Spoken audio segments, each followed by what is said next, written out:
It won't be long now before we have the first nights over with frost, and the days are getting shorter,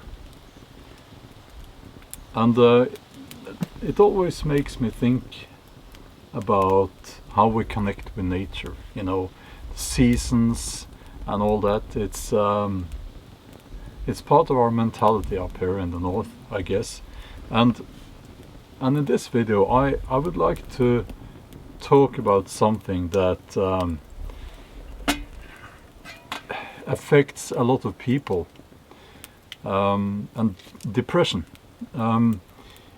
It's a very common thing to suffer from or experience, and I would like to, in this video, suggest that bushcraft actually can be used to ease the depression. Now, and I, you know, this is YouTube, so I have to say this: I'm not a medical professional, and this is not medical advice and all that.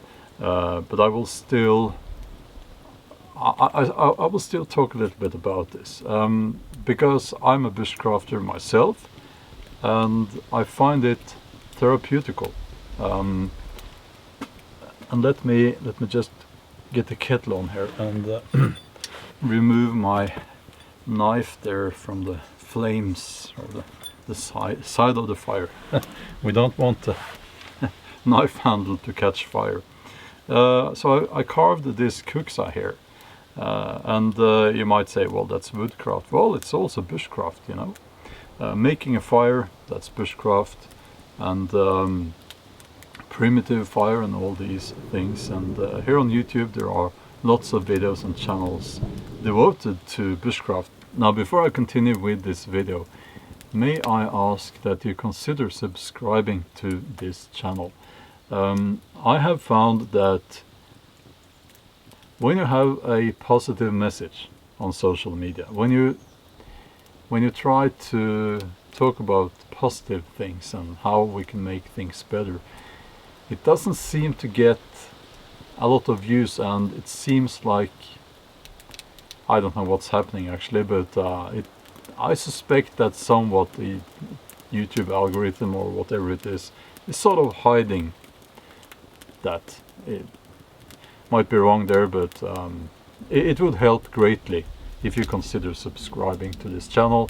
And if you do that and you want to see more of my videos, my new uploads, you have to click the bell and choose all notifications. That's the only way to tell YouTube that you want to see my new videos. How is it that bushcraft can, you know, help us if we are suffering from depression? Well, I think it has to do with at least 3 factors. The first one is connection, the second one is distraction, and the third one is community. So when it comes to the first one, which is connection, bushcraft it really is about connecting with nature, understanding that not only are we part of nature, but we are nature, understanding that on a deeper level. It has to do with a connection with our past, our traditions, our ancestors, our culture. This is something that many people have lost in this so-called modern civilized society that we live in. So if we can get out in nature, and if you can just take, you know, like it doesn't have to be complicated, you know, but if you can take just a stick and carve a point on it, like so, and you use that for your sausage, campfire sausage. I worked as a therapist, by the way, and what we know is that if you get a depressed person to do something concrete that improves the situation just slightly there and then, it seems to help. And well, I made a pointed stick, it improved my situation. I can now barbecue sausages. We also need distraction. And you might say that in our modern society, we have distractions all over the place. And you would be right. But it's not that kind of distraction I'm talking about. Most people today, they suffer from stress. You know, we are all stressed all the time. And what we tend to do is to use, you know, media, social media, mainstream media, TV, smartphones, and all of those things. Now, I don't have a smartphone myself, as I've said many times, but we tend to get distraction from those things there that I just mentioned, but that's not a healthy distraction. If you go out into the woods or into, you know, some wilderness area or just a camping area, and you do something bushcrafty, it's a distraction, but it's a healthy kind of distraction, and there's a big difference there. We need some distraction. It's not easy to be human. It's not easy.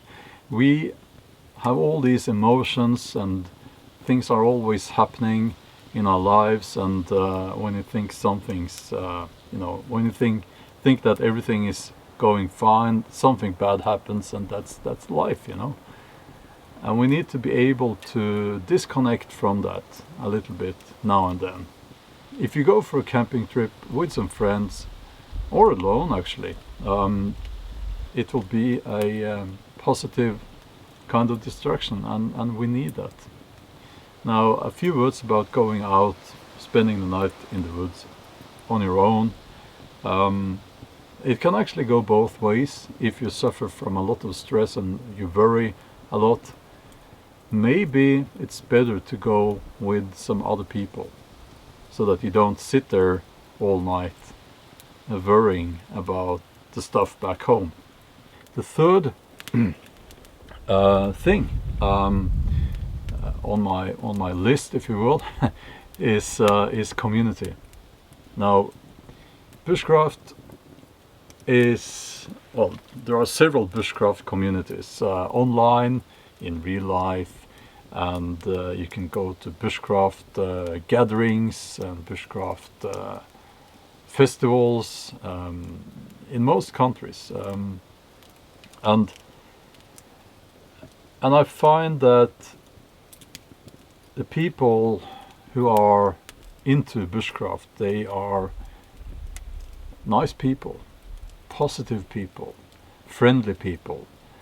And if you're new to bushcraft, if you're new to the outdoors, they will not be judgmental at all, but they will help you. The people are warm and friendly and helpful, and we need that.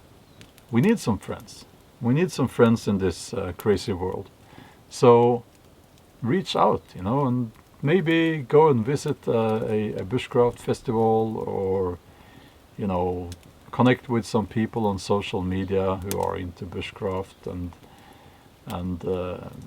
well, you can even make videos and document your bushcraft adventures and your progress, doing, you know, bow drill fire and setting up camp, and cooking over the campfire, and all those things. And it's not about perfection. It's not about perfection at all. It's a learning process, and when you make mistakes, you know, it's fine. That's how we learn. A lot of people are lonely. People in the Western world are reporting that they are lonely. They are feeling lonely, and it seems to be getting worse. So I think that we need these communities where we can connect with like-minded and positive people. Not all communities are positive. some communities are very much into doom and gloom, you know, and all that. That might not be the community that you should connect with, if well, at all, and at least not if you are suffering from depression. And if I didn't say so already, depression is a natural thing, and if I'm not mistaken, most people will at one or several times during their life suffer from depression. It's something that we have to deal with, and I think that bushcraft can be a good way to help ease that depression and help us move on and get through it, you know. Again, this is not medical advice, so yeah, but it's a suggestion. So connect with other people who are into bushcraft, get out in nature, enjoy nature, take your time out here, you know, don't rush. It's not, you know, it's not a competition. It's you're meant to enjoy your time outdoors. You're meant to sit down and look at the trees and the sky, and you know, for me at this time of the year, I always keep a lookout for the ravens. They seem to come to this area when it gets colder. I hope you enjoyed the video. I will have my cup of coffee, my cup of chocolate coffee. And hopefully I'll see you in the next video in a few days from now. And until then, have a wonderful day, and as always, stay strong.